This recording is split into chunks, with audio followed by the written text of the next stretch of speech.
Здравейте, приятели!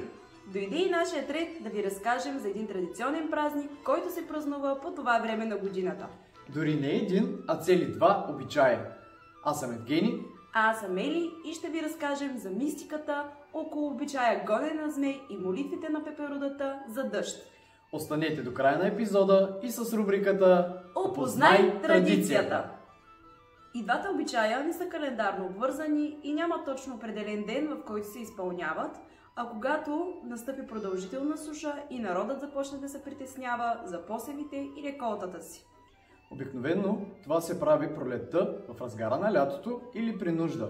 След като ежедневните молитви към свети Илия не са достатъчни, хората създават обичая пеперуда с молебен за дъжд. В трети брой на списание Роджета може да откриете повече информация за свети Илия, за света Марина, както и за символиката на могъщия змей. В физическите вярвания, почитта и молитвите са отправени към бог Перун, който е повелител на мълниите и дъжда, а пеперудата се явява неговата своеобразна жрица или невяста. Точно за това на главата на момата се слага бул. Сега ще ви разкажем повече. Пеперудата, или в други краища на България, наречена още перунига, додола, войданка и други, е пролетен или летен обреден обичай. Може да се изпълнява и в един от великите четвъртъци след Велик ден. Характерното е, че се изпълнява само от девойки, а за ролята на пеперудата се избира дете на възраст между 10 и 12 години. Най-често пеперудата е дете сираче или полусираче. Също може да е първородно или и старсаче. Търсейки символиката, народът счита, че такива деца в първия случай биха предизвикали жалост, да умилостиви светеца. Във втория – радост, както от първородната рожба, така и от първия дъжд. А в последния случай, както е изтърсено детето, така да се изтърси и дъждът. Доста е усърдно търсенето на девойка за пеперуда, тъй като нейният образ се явява вид жрица или вестълка. Вярвало се, че тя сама може да отиде при свети Илия и да изпроси за дъжд. Често пеперудите са били и повече от една в групата за подсилване на ритуала. Когато пеперудата е избрана, всички девойки отиват до нейния дом, носейки зелени бъзови клонки. Счита се, че където расте бъз, има най-много влага. В някои краища на България, освен бъз, се носи и билката роса. От клонките се прави венец на пеперудата, също така колан и гердан, а в ръцете си държи зеленина. Така заедно всички моми обикалят цялото село, пеейки песни с молитви за дъжд. Събират се в кръг на мегдана, а по средата е пеперудата. Докато всички пеят, тя също пее, върти се и подскача, имитирайки буйния растеж в природата и летешна пеперуда. Песните са с молитвен характер с обращение към Бога. Пеперуда летяла, над вода се мятала. Дай Боже дъжд, дай Боже дъжд. И наричанията продължават. Да се роди ръж, да се роди ръж, жито, просоече миг и вино. Посевите да са богати и плодородни. Разбира се, песните имат множество варианти и текстове в различните краища на България, че дори и в различните села. При обхождането на къщите, всяка домакиня излива менче с вода върху пеперудата, а тя се изтърсва, имитирайки дъжд. В други краища на България пък, стопанката при сито посипва брашно върху главата на пеперудата, сякаш съсипе дъжд. След това благославя и търкулва ситото по земята. Ако то се захлупи, вярва се, че годината ще е плодородна. След танца всички заедно отиват до кладенец, извор или река, обливат за последен път пеперудата и хвърлят клонките във водата. Накрая всички се пръскат с вода и се изкъпват в реката. По този начин приключва обичая и всички са в очакване на проливния дъжд. Ако не сработи, се прави кукла, наречена Герман. Обаче за нея ще ви оставим сами да полюбопитствате. Обаче, ако нито пеперуда, нито Герман помогнат, се извършва още един обичай, датиращ от древността със своите вярвания. Гонене на змей! Вярването е, че обичаите Герман и пеперуда са насочени към съществото, властващо на дъжда.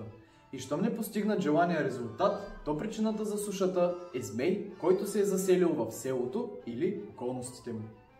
Този змей не е местен или змей-пазител, а чужд, дошъл с грабителска и вредителска цел. За прогонването му се прави обичаят гонене на змей. И тук идва моментът да ви разкажем за една легенда. През време на жаркото лято често имало суша, пожари, бури, градушки. Тогава се вярвало, че долетал змеят с големите си огнени крила, асоцииран с комета или метеорит, или огнено кълбо, което разпръсква светлина. Той бълва огън от устата си, а от очите му хвърчат искри. Змеят се възприема като въплъщение на небесната огнена стихия и се идентифицира с слънцето. Затова го наричат змей-горянин или огнян змей.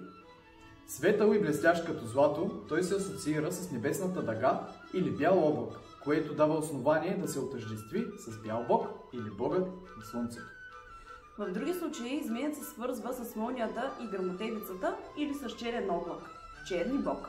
Това го доближава до представата за първичния змей-гръмовержец, заменен по-късно с черни бог, а в последствие с славянския бог Перун.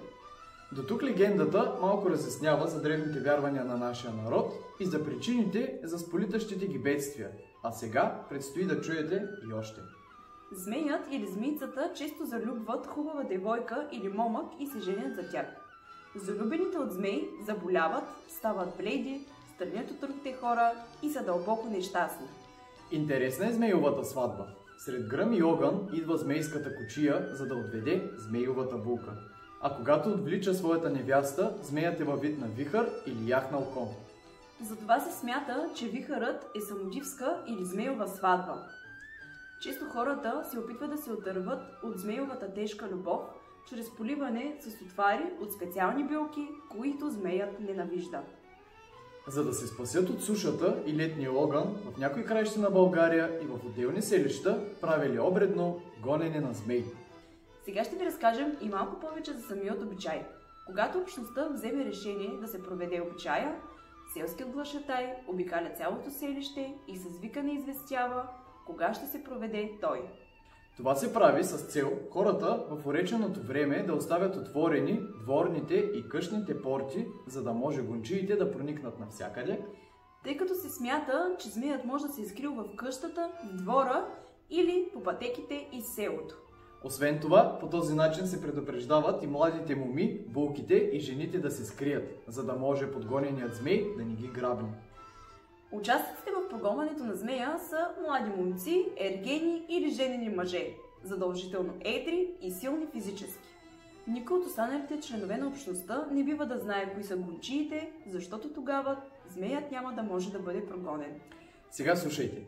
Около полунощ гончиите тръгват съвсем голи, без никакви дрехи или обувки, въоръжени само с по една дебела тояга. Ако селото е малко, тръгват заедно, а ако е голямо, се разделят на групи. Те влизат във всяка къща, във всеки двор и мушкат и ръчкат със своите тояги по всички ъгли и кътчета, където предполагат, че може да се е скрил змеят. Докато трае обикалянето на селото и прогонването на змея, като мушкат с тоягите, трябва да пазят абсолютно мълчание. Вярва се, че който издаде и звук, змеят ще го удари и удареният ще оградиса, което означава, че ще се разболее от много тежка болест.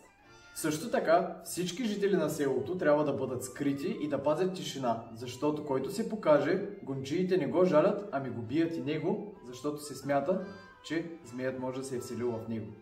След като обиколят цялото село, участниците в обреда отиват на реката, където се окъпват и на зазоряване се прибират по къщите си. С това обредът се счита за приключен и се вярва, че змеят е прогонен и съвсем скоро ще завали дъжд. По този начин и чрез различни методи и ритуали, народът ни е вярвал, че ще го сполети добра съдба и е правил всичко възможно, за да спаси реколтата и бъдещата си прехрана. В тези времена е било достатъчна силната и обща вяра, за да се случи чудо и исканото от обществото. Може би трябва да вземем малко пулка от предците ни и освен това да сме по-единни, трябва и вярата ни да е с еднаква сила, за да постигнем желаното. Вероятно има още много разбирания и символика, които се крият за тези обичаи, но поне за сега това беше всичко от нас за обичаите Пеперуда и гонене на змей. Пожелаваме ви здраве, пълна година и вяра в чудесата!